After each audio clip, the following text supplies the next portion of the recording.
My name is Tiffany, and one of the most important things life has taught me is that you've got to show up for yourself. Hi, my name is Tiffany Moore Borgland, and welcome to Present for Myself TV. We are about the business here of making sure that no matter what life calls you to, that you are always prioritizing making sure that you show up for yourself. First and foremost, that you're filling up a cup or a pitcher or whatever it happens to be within yourself, and you're pouring from that and not from an empty space. So this week, I had a lot of clients. Well, not just this week, but over the last few weeks, I've had clients, as I have for years, talking to me about what it is that they want to do, especially my creativity coaching clients. What they want to do with their lives and some of the things that they're venturing into. And I think it's really beautiful whenever you hear a client who's kind of known for one thing approach you and they say to you, I am really thinking about this, or I've been dreaming about doing this or that, something different than what you know them for. And then the sadness kicks in when I hear them say, but I know that if I did, people will say this, or they'll say that, or they'll hold me to this, or they'll hold me to that, and so won't approve, or it'll look stupid because I'm not really known for. You get where I'm going with this? Listen, the words I have for you today are stop letting people put you in a box. Stop letting other people's opinions, perceptions, expectations, or what have you put you in a box. We're going to talk about today some of the ways that you can allow people to do that. And it might surprise you to know that when I say people, this is not just so that you can blame others for putting you in a box. When I say people, you're people. You can put yourself in a box. And then you become part of the voices that would try to hold you from doing what it is that you know you're called to, because you've allowed them to define you instead of you defining yourself for yourself. So, one of the first ways that people can put you in a box is by your personality or your personality type. Personality comes from the word persona, which is a Greek word from the etymology of a Greek word that means a mask, to put a mask on or to wear that part of you outside that people know you as. Ask yourself, how do people describe you when they're talking to someone else? What would you say about yourself? Typically, the way that people describe you when they're talking about you to someone else, it has a lot to do with, or it's rooted in your personality. So think about that with me for a moment. Are they going to say, oh, well, she's kind of like a lot more assertive. She's going to get the job done, confrontational, making sure that no stone is left unturned, walks into the room, takes charge. That's that personality type. Or he's a little bit more meek, a little bit more, for lack of a better word right now, docile. He's not really one to make a big, to do about much. If it doesn't concern him, he's going to stay out of it. He's not going to ruffle any feathers. He's going to go with the flow, that type of thing. Personality can also be wrapped up in scientific explanations that come from you taking certain tests, as you know, where people will go through their life saying that they're a particular personality type because they took a test and they know. And I'm not saying anything negative about any of those types of things. What I am saying is that because you are an individual who on a daily basis is met with different environments, possibly different individuals, different circumstances and situations, that we have to be adaptable enough in order to make it through this world and make sure that we are accomplishing what it is that we're supposed to accomplish. And so to simply define yourself as one thing and never open yourself up to anything else, that's a box. That is a box. And whether you're putting yourself in that box or allowing others to, that's something that we are not supposed to be doing. At least I don't believe we are. I've tried really hard to break out of that, but I have to work just as hard as anyone else to do it. I remember one time I had thought about wearing a flower in my hair. And, I was just feeling it. It was for no particular purpose or reason. I think I was going on a date that night and I just wanted to wear a flower in my hair. Well, most of the people who know me, they probably know me as someone who's a little bit more, I present more as a serious type person, someone who's pretty, when they see me out, they pretty much know my personality. I have a sense of humor. I have all the things that make me a human and not a robot. But from a business perspective, which is where a lot of people know me from, they're going to think that I'm a little bit more business. I'm going to wear colors that are a little bit more conservative, things like that. But I wanted to wear a flower in my hair for a particular night. I was just feeling myself a little bit, looking kind of good, wanted to do something different. And then I kept hearing these voices in my head say, what are people going to say if they see you walk into the event with a flower in your hair? And eventually I was like, I really don't care what people say if they see me walk into the event with a flower in my hair. That has nothing to do with them. That has everything to do with me. Enjoy my flower, everyone. And even if you don't, I sure am. And I know that sounds kind of trivial in light of the fact that we're talking about personality and, getting through things in life, or getting out of life what you're supposed to get out of life, and coming to this world and making sure that you accomplish what it is that you were sent here to do. But every little bit counts. So you're that person that people would describe as somewhat conservative and meek, not one to ruffle a lot of feathers, but you see an injustice in the world. You see something taking place that you just can't sit down on any longer. And you are called possibly to a protest, to protest that matter, where you're going to have to be out front, where your voice is going to have to be heard. People are going to see you doing that. Do you stop in that moment and say, well, you know what? I'm not going to contribute to that, because at the end of the day, that's just not my personality. So what that children may be dying? So what that there's some sort of inequity in the world that's costing people their lives, or costing them their livelihoods, or costing them their reputations, or making it more difficult for other people to survive on this planet. And it is really eating me up inside. But, I'm more of the quiet type. I'm not going to really, that's my personality. Or are you going to say, you know what? So what that is my personality? I'm going to do whatever is necessary to get out there, and I'm going to fight for someone else, or for myself, or for whatever it happens to be. And you may know me as a person at this point that never really says much about much, but this one right here, oh no, ma'am, no sir, I'm not going to let that go. I'm not going to let that go. Don't get wrapped up into your personality. Or maybe someone knows you to be more assertive and more confrontational, and a type of person that's a go-getter, and that's just kind of what they put you in. But something calls for you to be, I don't know, take your time a little bit more. Be a little bit more what people would perceive to be gentle. And you say, that's going to look really goofy with me doing it. How am I going to go into the hospital and just sit there and hold little babies that need attention because maybe they don't have enough people to care for them in that moment? What am I going to look like doing something that's completely out of character for me, toning it down, from a personality standpoint? See, you're in a box. You have reached the wall at that point. I can't go any further than this, is what you're saying to the world. And that's not where you need to be, because somebody needs you. You need you. We need you to be you. So don't let your personality keep you in a box. Another way that you allow yourself to be kept in a box is from your past. And people are real good about that one. No, remember, you used to. I can't understand why it is that you want to now do this other thing, because, the you that I used to know, I liked you when you were this way and not that way. I just can't understand why it is that you want to change now, because, or didn't you used to do this and now you want to do that? You see where I'm going with that? Tone, inflection, actual words spoken to you. Girl, how's he supposed to really come out and call himself now trying to help other people when he was the main person that was doing all the hurting in the past?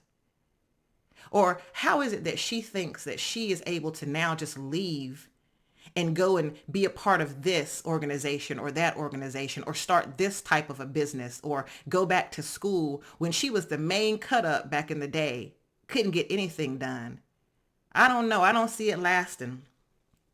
I don't see him finishing. I don't see that thing coming to fruition, because you know how he or she or you used to be. The things that kept you back in the past, how you used to be, how you used to do. The past is a box. If you are not using your past as what it is, fuel for your future and for your present, as a learning tool, as something that can assist you with knowing what to do more of or not to ever do again, then you are in a box. You are in a box. Don't allow your past to keep you in a box, and don't allow people bringing up your past to keep you in a box. Now, let me tell you something. This one comes with a warning label. You need to have evolved from your past. You need to have done the work from your past. You need to be actively doing the work, or what you're about to do should be a part of the active doing the work in order to make good on your present and your future. It's not something that you just don't change from. And it's not up to you to prove to everyone that you've changed. Sure, there are people that you need to ask forgiveness from. There are some people that you need to ask to pardon you. There's some people that you may ask to understand you. And that's all part of being humble, being human. But then some people, it's really none of their business. It's really none of their business. And it's only you that can assess that.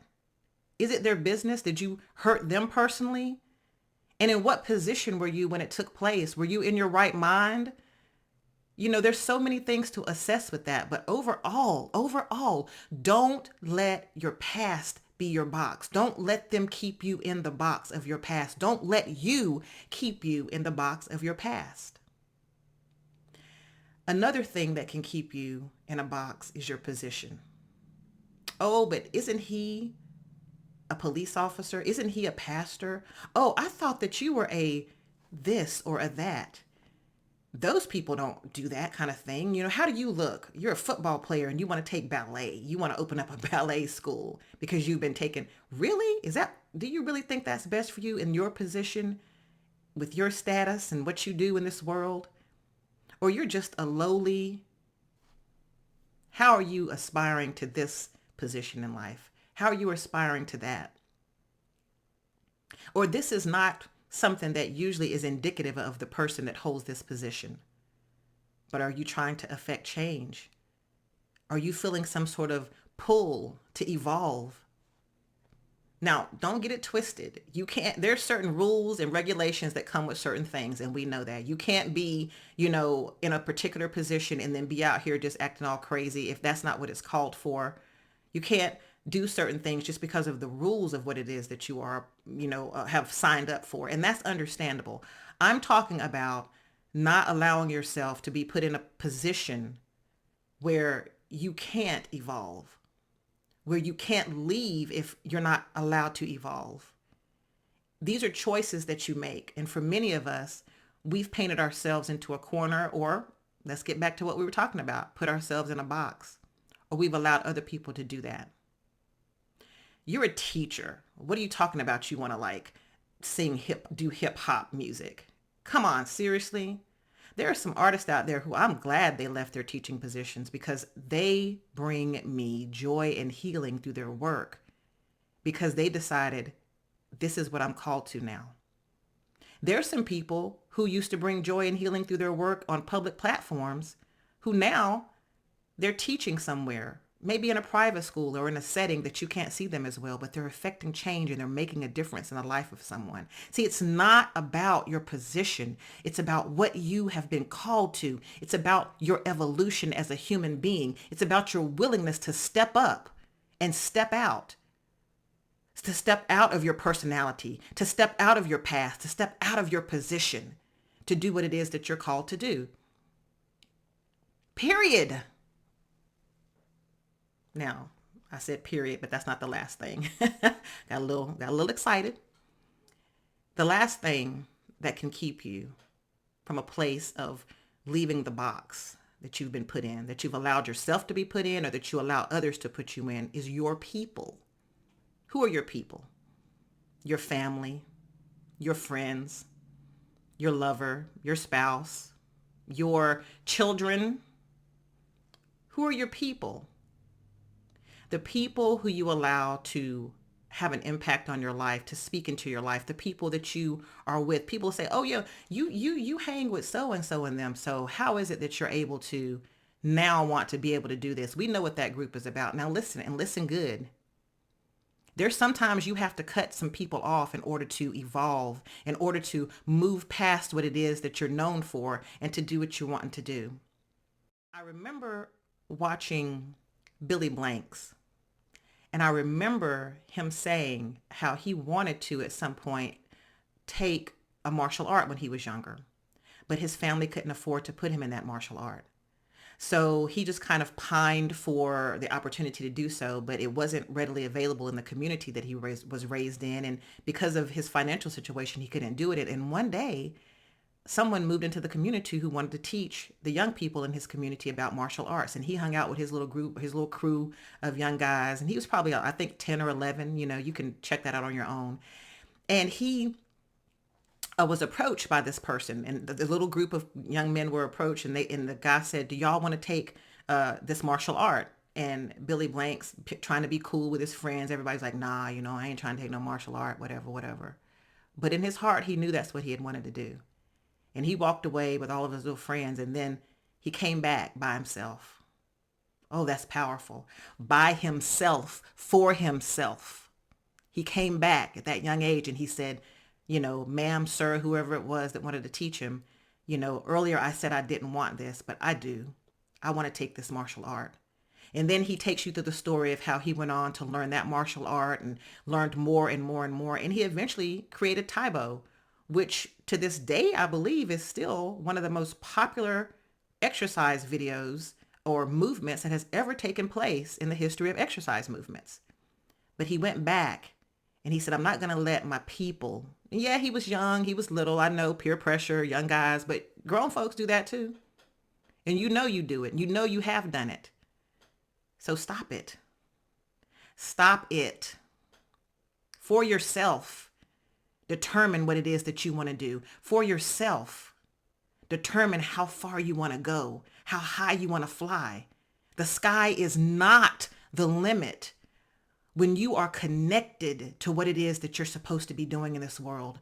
And regardless of your personality, of your people, of your position, of your past, you decide, I'm going to make it happen. I'm going to find the resources for it to happen. I'm going to call for the resources for it to happen.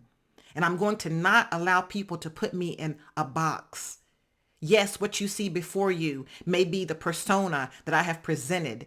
Yes, this may be my family. These may be my friends, some of whom I don't need to be dealing with anyway, some of who are going to remain my friends, but I still have my own way of doing things.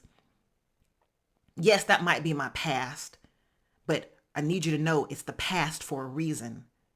And yes, this may be my position, but I can still go to this or that or do that, or I may have to leave that position, whatever it happens to be. And I want to say this to you. The reason that people, including yourself, because remember, your people, keep you in a certain place inside of a certain box is because it makes them feel comfortable. See, when you have to change, or when you decide to change, rather, it makes them have to change and adjust. See, they're comfortable. When you decided that you had to get a divorce, but what about the couples that all used to get together on Friday nights and play cards or travel together? You're messing up our group. You know, we can't have that.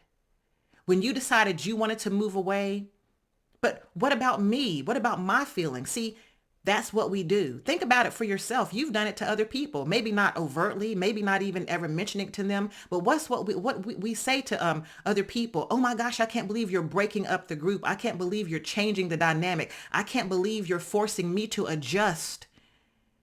And you have to remind yourself, it's not about you, bruh. It's not about you, sis. It's about what I am called here to do, and I need for you to understand and make whatever adjustments necessary if in fact you're supposed to stay in my life through this evolution. And if you cannot, that might be telling us both something. So people want you to stay in a box because it makes them comfortable. It causes them to not have to change or make any adjustments. It's convenient for them. But when you lay your head down on that pillow at night, they're not thinking about you. You're the only person that can think about you in that moment. You're the only person that can give account for what it is that you've done with your day, your week, your year, your life. Your life. Your life. The only thing that we can't get back is time. It is the most valuable asset that we have. So please stop allowing people to put you in a box. And I'll end by saying this because some of you are making excuses in your head even as I speak and justifications. Don't worry, I've done it before. We've all done it. Part of what we're doing with this channel and our level of accountability is we're being honest. How many of us have made a choice to make a change in our lives? Lose weight, gain weight, start back going to school, or joining a particular organization or whatever it happens to be, and then we've gotten all gung ho about it, and then we start talking ourselves out of it slowly but surely. Well, it's not so bad here at my job. I mean, they do allow me to, take as many days off as I want. So I really shouldn't have to leave in order to fulfill this dream. Yeah, I've got the money saved up in the bank and I could do it tomorrow, but it's a good little gig I have going here. Oh, it's not so bad in this relationship. At least, yeah, he talks to me any kind of way, but he doesn't hit me, you know. Oh, it's not so bad in this particular situation that I'm in. I get a lot of freedom too. It's not this. I mean, at least it's not that. Let me tell you something about a box. A really, really, really big box with lots of space and room to move around is still a box. And at the end of the day, at some point, you're going to come to one of those walls. So break out of any box that anyone, including yourself, tries to put you in, and live and affect change, make an impact. Or for some of you, just breathe. Breathe for the first time. Truly breathe. Sometimes when we don't know the words we hum,